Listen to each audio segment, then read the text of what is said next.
Hello,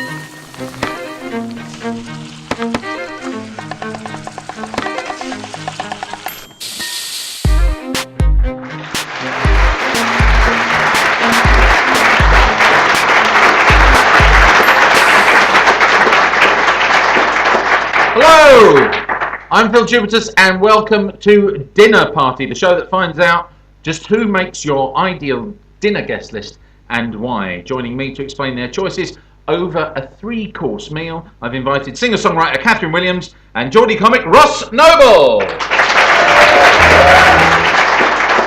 you very much for coming along to the dinner party. Are the two of you in the habit of throwing the dinner parties yourselves? I do have a van, which I sometimes drive to a nearby forest, and I enjoy some Dairy Lunchables. That's as close as I get. This is not called my bluff, Ross. This is a dinner party. So, Ross, you lived in Australia there. I mean, what when you went out to live in Oz? I mean, coming here from the northeast, was there a culture shock in terms of your Well, no, cuisine? I found somewhere with a similar bridge and then worked out. That was the only reason. I genuinely spent 6 months where every night I ate kangaroo cooked on a barbecue. Every night. What does it taste like?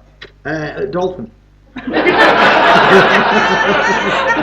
there anything you missed from home? I mean, what sort of things you ate as in your childhood? I've got to be careful because my mum's in tonight. Okay, we had lovely food all through childhood. Because I eat terribly. I don't eat with knives and forks. I eat with my hands. And I just, and she said, I said, yeah, I'll get you tickets to come see the show. And she just went, you better be on your best behavior. I can't think of a more nightmarish gig for a turn to bring his mum to than one where there's cutlery. Yeah. Not that fork!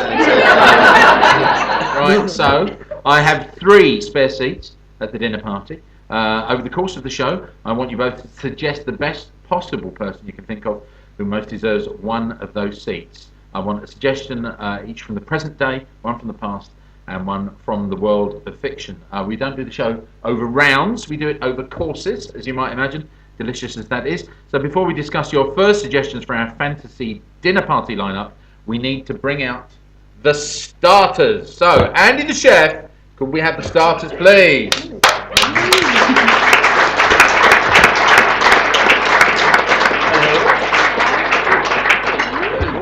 And we're going to be bringing out the food to our audience as well. Andy, what have we got? Right, we've got Vietnamese spring rolls with prawn and char siu pork. Yeah. With a little Asian salad with kachumba dressing through it. What dressing? Kachumba dressing. What the hell is a kachumba? I thought kachumba were a band from Leeds. I never with these, because when you get an array of dips and things that arrive, it's always, I tend to just sort of do them as shots and then throw the food in.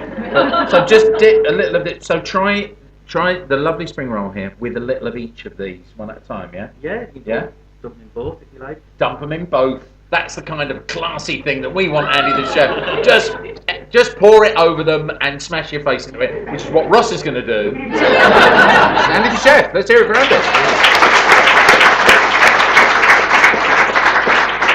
So on to the fantasy guest to fill the empty seats. I am looking for a suggestion of a person from the present day who my guests are going to be invited. So Kathryn Williams, who would you like to nominate from the present day?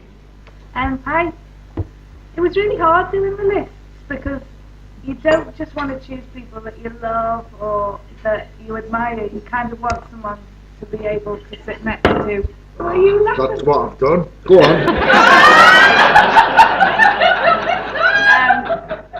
I chose Patti Smith. Patti Smith? I thought that was me. So, why Patti Smith? My manager gave me her book Just Kids, which was sort of a memoir of her growing up.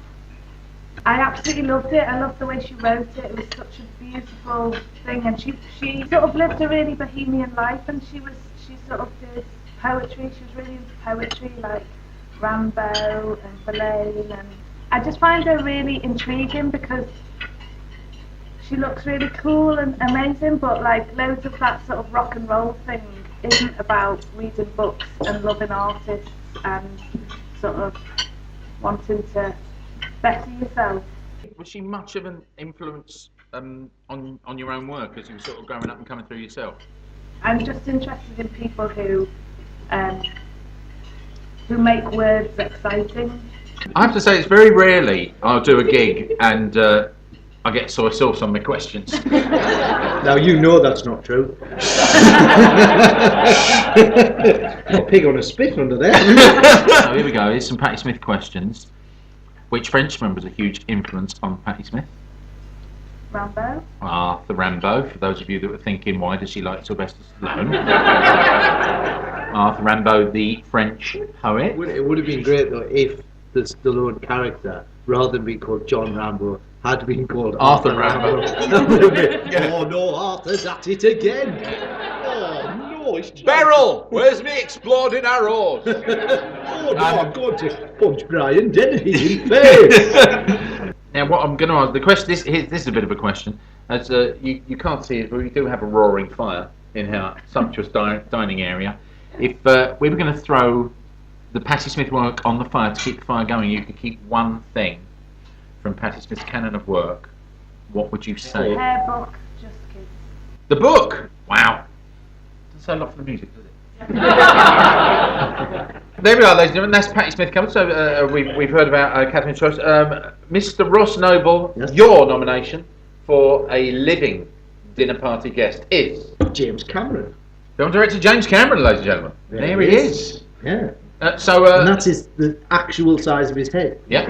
Yeah. Unusual man. That's how you get noticed in Hollywood. Tell us a little bit about Cameron's work, Ross, and how you first encountered it. There's his film stuff, but also all the other things he does as well. He's taking his money and he makes documentaries about, he builds submarines. Like, if he wants to go down and look at the bottom of the sea, he doesn't go, I'll get somebody else to do it. He builds submarines and then go. So he's just I love films, but he's just a really sort of rounded individual, like, in terms of, and he owns a helicopter, like a military helicopter. I think that's cool. You own a tank, it's worth pointing out. Yeah, I do. I own a tank, yeah. But it doesn't fly, though. No. But how would you sort of get the conversation rolling with him at dinner then? What would you ask? If you meet people who are big heroes and all you want to do is talk to them about their work, they've probably been asked that. That's another reason why it's difficult, because, somebody's there going, oh, is it like working with Kate Winslet? And it's like, yeah.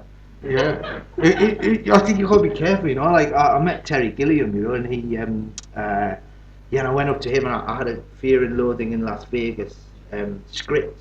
I was doing a warm-up on a show. So I went up to him and I said, so Ross, I do a warm-up on the show. I was just wondering if you could sign this. And he leaned into me and he went, and to be fair, he was quite drunk. And he went, do you run the show? And I went, no, I just warm up the audience. And he went, right, well, fuck off. I can top that. I was interviewing him on the radio and he came in and, you did all the bits and bobs interviewing him and it was fine. And then and I had bought from the cinema poster store in London, which is a very niche place, an Italian Time Bandits poster, quite rare lobby poster. Cost me 400 quid. It's like a screen printed Italian lobby poster, and I very gently got it out and rolled it out. I went, you couldn't sign this for me, could you, Terry? I got it from the cinema store. It cost me 400 quid. And on my poster, which I still have at home, I have written on the poster, £400, you're an idiot, Terry Gilliam.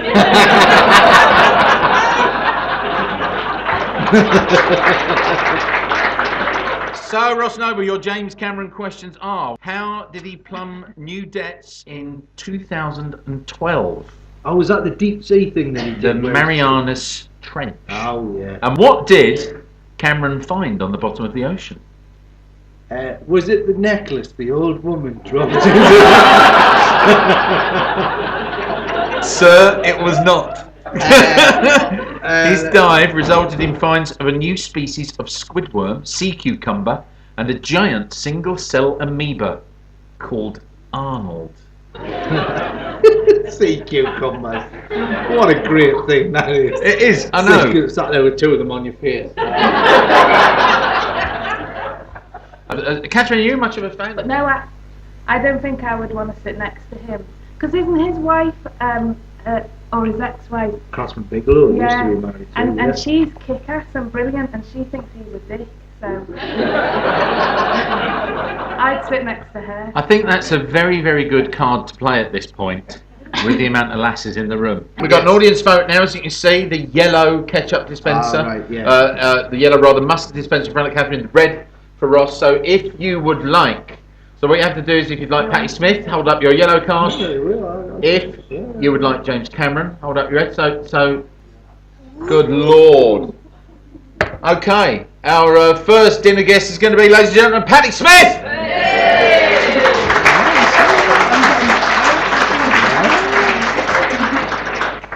Okay, it is time now, ladies and gentlemen, for the main course.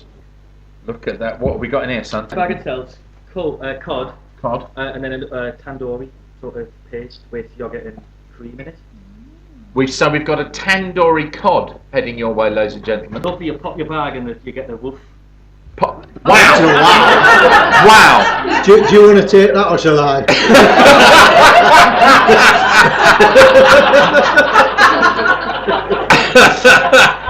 So here we go. So I'm just going to whack this open with my. Pop your bag and woof. I'm going to pop it. Oh yeah. Oh, that smells very, very nice indeed. Wow. Ladies and gentlemen, Andy the chef and your main courses are coming out to you now. Wow. Ladies and gentlemen, we only have 2 spare chairs at our fantasy table over the main course. We'd like to hear suggestions for the ideal dining companion from the past. Kathryn Williams, who would you like to nominate from the past? I chose Ivor Cutler from the past. There we go. We have Ivor Cutler there, ladies and gentlemen. Poet, a singer as well. Humorist. An artiste, yes. Painter. Yeah. Again, another polymath, Kathryn. It's yet another one you're drawn to. People talk about like eccentrics and stuff. I think there's like there's a sort of poor example of eccentrics. You know, it's someone like Ainsley Harriott who sort of shouts, ooh, I'm eccentric, and that makes them eccentric. And it's not that. It's someone like unafraid to be themselves. Yeah, I supported him once in the 80s. Wow. Got to do a gig with him, and he was a very, very quietly spoken for a kick-off. Quiet. He was he was a member of the Noise Abatement Society. I remember a friend of mine was interviewing him on the radio, and he was so appalled that there were songs being played it was on GLR, the old London radio station, and they ended up having a massive argument on air. Oh, I didn't know there was music. He had a very traditional voice, didn't he? A singing voice, like Scottish sort of. You can imagine him at a Burns supper, you know, singing Burns poetry. I think once you listen to Ivor and you get him, like, you just love him forever. I love the fact that he did. He always gigged for kids as well, and he wrote stuff for material for them, poems, and did shows for children. And you yourself did an album for kids recently, didn't you? Because we used to listen a lot to like the Stooges and Iggy Pop and the Paul, and the kids loved that music. But I kind of wanted to make it about brushing teeth or spooky ways home. You did a punk song about dental hygiene. Yeah. Get in. What would Ivor Cutler carry around and dish out to people at random? Oh, he had loads of little notes that he would put on things. Here are some Cutler stickers, and see if you can finish them off for me. True happiness is knowing. Oh no! Tell me. You're a hypocrite. I love him. Here we go. Add 15 inches to your stride and say 4% of. I don't know. The answer. Intex.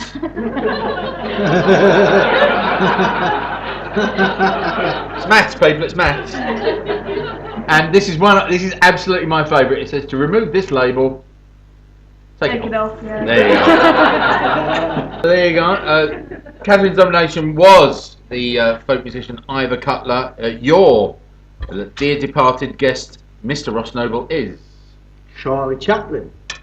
Is it? Yes. There we are. Charlie Chaplin. And again, you picked probably one of the most successful filmmakers, or two of the most successful filmmakers in film history, in a way. I mean, not just the a giant of the movie world, but also probably the world's first global superstar. Yeah. First person ever to have dolls made of him, recognizable around the world. So he was, but also because he came, and as a historical figure as well, because he came from incredibly poor background, and because he was from, in the workhouse and all that, and then to work his way up, and he was in the music hall, and that in itself, there's at least one course you could talk about, playing the old music hall gigs, but then to become the biggest, the most famous person on the planet, at a time where, now you can be the most famous person on earth, but there's still lots of others. But at the time, he was, and I just think that's you've got all the different aspects of what he did. But I think that as a thing to chat about over some cod. Well, he started at a very young age, and you yourself did as well, didn't you? I was 15. I mean, What I were wasn't you thinking? Where's the mother? Because Don't know. 15. She's under strict instructions not to speak. Kids stop bands when they're 15. What does that noise mean, Ross? It means that's all I need to say. They're always trying to get me on great question argument time. topper. All the time on question time. I just go, but what about, I think you'll find, Mr. Farage, that you have very much gone Swiss. Well, he's got you there, Farage. What item of memorabilia fetched £12,000 at auction in 2004? His walking stick. It's his moustache. Oh, was it? The film, the moustache. It's not his the real moustache, is it? That's not real, ladies and gentlemen. Didn't shave it off like That also doubled up as Clara Bowes Merkin.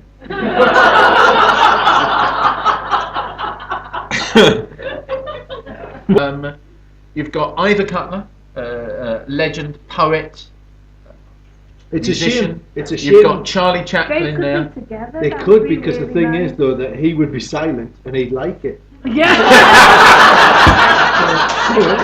Win-win. That is a terrible and tragic situation, but there you go. You've got Charlie Chaplin, the film legend, for Ross Noble or Kathryn's nominee, Mr. Ivor Cutler, but I do agree with you that together they'd be a right laugh, wouldn't they? To have a dinner together. Interesting men. Okay, so ladies and gentlemen, hold up your cards now. Oh, not seeing a lot of red there. I think red has just edged it, ladies and gentlemen. So Charlie Chaplin for Ross Noble. We have Patti Smith so far and Charlie Chaplin. But before we find out, great time, aren't they? Look how much fun they're having. That's like, it should be called "Come Die With Me."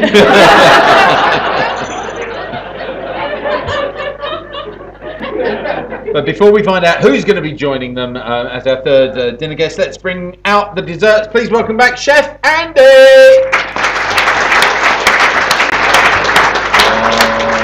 Look at this. Yeah, go on, stick it down there, kid. Oh, I'm liking the look of this. I like any food where there's a blowtorch involved, Andy, you know me. I'm assuming this has been blowtorched, dear boy. It has. This looks like a brulee to me, Andy, and if it's called a brulee, we're definitely going to go that way. What have we got here? It's got noodles in it. A noodle brulee? You are insane! Noodles in the brulee? And tea. Tea? And mint. It's like all your meals are having a fight in a tiny bowl. Is this leftovers? Could I swap mine for a meringue chop suey? Here we go, ladies and gentlemen, Chef Andy! Beauty. Now we need only fill our last spare chair over dessert. I'd like to hear you compelling reasons. Who deserves to be our final dinner guest most from the world of fiction. Kathryn, who is your nominee? Columbo. There we go, ladies and gentlemen. Columbo! Come on! Already a very popular choice in the room there. So, what is it about our shambling, grubby, coat-wearing... one more thing. Peter Falk. What a part that is to play in love. What about Columbo? Why Columbo? I've always been a massive fan, and when I was a sort of teenager student, my favourite thing was getting over a hangover by lying on the sofa and watching Columbo and letting high art just flow over me. he's like the sort of friendly, dare I say sexy. Ladies, I mean, we're going to put it to a quick vote now. Columbo, hot or not? Let's check that out. And now can we adjust that figure for being in the northeast? Terribly sorry if I don't smash this open and try my noodles. I'm going to get angry. So, have you both broken yours? Yes. Yeah. I've got a microphone here, so I'm going to. Everyone quiet.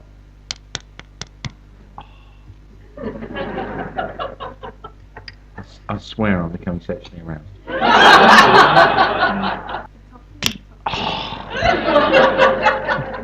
I was at an awards thing once, and I don't care. I saw it's Brûlé. I saw Natalie Imbruglia. I saw Natalie Imbruglia eating the creme brulee. Just messed with my head. Look, Imbruglia. What do you remember? That I love that his wife. Do you know that they did a spin-off? Yeah. Called Mrs. Columbo that died on its arse. What? Just her sitting in the house? Well, it's basically he's going to be back solving crimes. You know, every week they said she's a big fan of someone. It's just her sitting indoors listening to the record of who murdered that week. I watched 2 episodes with my 3-year-olds yesterday. Yeah. And I was thinking, I will base whatever I say on this conversation. And my son was going, who the baddie? And I was like, that's the baddie. He's going, who the goodie? I was like, that's the goodie. He's going, how do you know? And I said, well... Because he's murdered a man in cold blood. And then he said, where are the guns? And I said, there isn't any guns. And that's what I really like about it as well. Yeah. Like, he's always talking about how he leaves his gun back at the station. Yeah. Weird, wasn't it? The one person who gets his gun out, who doesn't have to close one eye, just take it. He can just literally... there's an extra second of like, there's the bad guy, bang. Where's Columbo? Bang. Wasted. What links Star Trek with Columbo? Is his car powered by dilithium crystals? Why, yes. No. It's both Leonard Nimoy and William Shatner played murderers on Columbo. But that must have been Shatner coming up against Columbo, because Columbo's like, I did.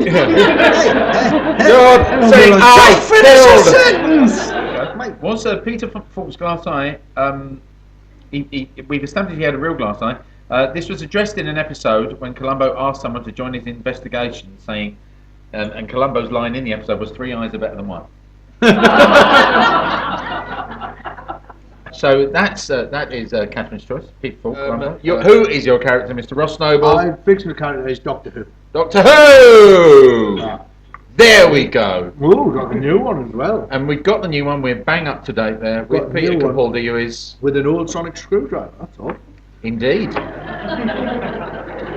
Okay, ladies and gentlemen, strap in. There's going to be a lot of this sort of shit. No, there's not. It's not going to go down that. Wrong kind of sonic screwdriver. I love Doctor Who when Sylvester McCoy was the Doctor, and just one other bloke there, and then so the McCoy years were. There we go. Look at that, yeah. There's So I mean, and I was properly into it, and then obviously it came back, and everyone went, "Oh, we all loved Doctor Who," and they go, "I liked it when it was shit." And also in the Sylvester McCoy era as well, was when Nicholas Parsons was in it as well, which is brilliant. And Ken Dodd. Yes, Ken Dodd as well. Ken yeah. Dodd was in Doctor Who. Yeah. That's. Ken Dodd bought me a block of glory when I was 12. Could we And bearing in mind recent events, Can we get you three on the phone?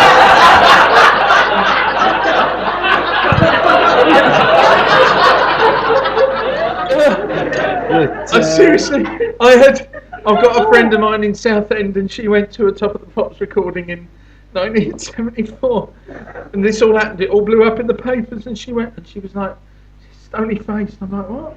She went, I was on Top of the Pops during Southend was hosting. Didn't lay a finger on me.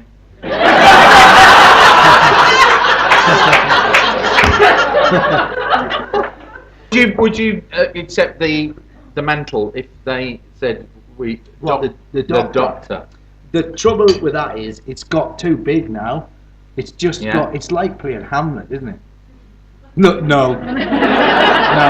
it's not. Yeah, it's the sort of Hamlet of sci-fi. So I think you'd be far wiser to go in as a, just a bloke that stands next to, like one of those guys with the guns that stand next to the door and just becomes a skeleton and dies. Yeah. Something like that. Less pressure, So our guests have made their cases, ladies and gentlemen. But what do you, the audience, think? So there we are. There are two. We've got Columbo there, the rough and tumble detective. Now it's going to be a tough on this because I can sense that both characters are very much loved within the room. Ladies and gentlemen, hold up your cards, please. Oh, wow.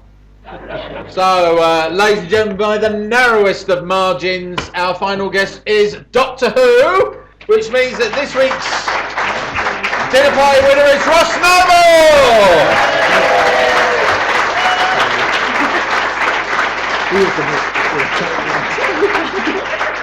I think that's a good group. I'm thinking that is a good group, and I did not predict that when I thought it'd go a very different way. But so, ladies and gentlemen, our dinner guests will be in full once again. Artiste and musician Patti Smith, film legend Charlie Chaplin, and our fictional guest Doctor Who. Please applaud your dinner party guests.